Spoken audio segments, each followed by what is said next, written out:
আওয়ামী লীগের বিচার ও নিষিদ্ধের দাবিতে প্রধান উপদেষ্টার বাসভবন যমুনার সামনে এখনও বিক্ষোভ চলছে। বৃহস্পতিবার রাত 10টা থেকে অবস্থান নেন জাতীয় নাগরিক পার্টির নেতাকর্মীরা। তারা বলছেন, দাবি না মেনে নিলে জুলাই গণ অভ্যুত্থানে শেখ হাসিনা পদত্যাগের এক দফা দাবির মতো আরেকটি এক দফার ডাক দেওয়া হবে। আওয়ামী লীগ নিষিদ্ধে তৈরি করা হচ্ছে জুলাই বিপ্লব মঞ্চ।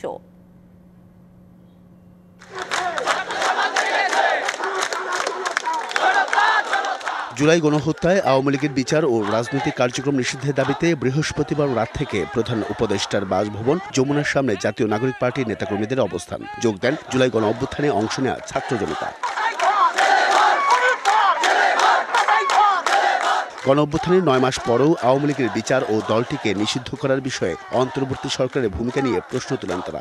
গ্লিটারের টুইন লেমন ও অ্যান্টিব্যাকটেরিয়াল ফর্মুলা বাসনকে চকচকে জীবাণুমুক্ত করে আমাদের দেয় গ্লিটার গ্যারান্টি। এই সম্পূর্ণ ব্যর্থতা ডক্টর মোহাম্মদ ইউনূসকে নিতে হবে। আমরা বিপ্লবীরা যদি এমন হয় আমাদের হাতে অস্ত্র তুলে দেন, আমরা আবার আওয়ামী লীগকে নিষিদ্ধ করার জন্য মাঠে নামবো, অথবা একটা লিগ ধরবো এবং তাদেরকে আমরা কতল করবো। তিনি আসলে একজন ব্যর্থ সরকার, আমাকে বলতেই হচ্ছে। তিনি হামিদ সাহেবকে যেতে দিলেন, চলে গেলেন, কিন্তু আওয়ামী লীগকে এখন পর্যন্ত বিচারের আওতায় আনা হলো না। আমাদেরকে নানাভাবে তারা হুমকি দিচ্ছে। তারা খুবই ভালো করে জানে যে আওয়ামী লীগের নেতাকর্মীরা কোথায় কোথায় ঘাপটি মেরে আছে। তাদেরকে ধরতে হবে এবং তাদেরকে দ্রুত বিচারের আওতায় আনতে হবে। জুলাই গণ অভ্যুত্থানের পথে থাকতে হবে। আওয়ামী লীগকে নিষিদ্ধ করে প্রজ্ঞাপন জারি করা না হলে আবারও এক দফা ঘোষণার হুঁশিয়ারিও দেন তারা। যতক্ষণ পর্যন্ত এই প্রশ্নের মীমাংসা না হচ্ছে, ছাত্র জনতা রাস্তায় থাকবে এবং রাস্তায় আছে। আর আওয়ামী লীগ যদি আবার যদি ব্যাক করে, সেক্ষেত্রে বাংলাদেশ কনফার্ম আরেকটা কাশ্মীরে পরিণত হবে। এই কাশ্মীরে পরিণত হয়ে এই বাংলাদেশের মূল্যবোধ সবকিছু ধ্বংস এবং তছনছ করে দেবে। এনসিপির নেতারা জানান, আওয়ামী লীগ নিষিদ্ধে জুলাই বিপ্লব মঞ্চ তৈরি করার কাজ চলছে। আইসিডি নামে একটা তামাশার মঞ্চ তৈরি করা হচ্ছে, যেখানে তারা হাসি মুখে লাফালাফি করে এখনো খুনিরা ঘুরে বেড়াচ্ছে, সেখানে তারা ভিআইপি সেলে থাকে।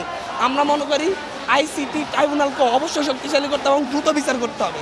আমরা বিচারিক প্রক্রিয়া এখন পর্যন্ত কোনো অগ্রগতি দেখতে পাইনি, ফলত ছাত্র জনতা তাদের মাঠে নেমে আসতে বাধ্য হয়েছে এবং তাদের এই লড়াই চলবে আওয়ামী লীগ নিষিদ্ধ হওয়া পর্যন্ত। আমরা চাই বাংলাদেশে যে সন্ত্রাস বিরোধী আইন আছে, সে আইনে আওয়ামী লীগকে সন্ত্রাসী সংগঠন হিসেবে ঘোষণা দিয়ে আওয়ামী লীগকে নিষিদ্ধ করা হোক। একই সাথে আন্তর্জাতিক অপরাধ ট্রাইব্যুনাল আইনে দলগতভাবে বিচারের যে ধারা, সেটা যেন যুক্ত করে আওয়ামী লীগকে বিচারের আওতায় নিয়ে আসা হয়, এটাই আমাদের দাবি।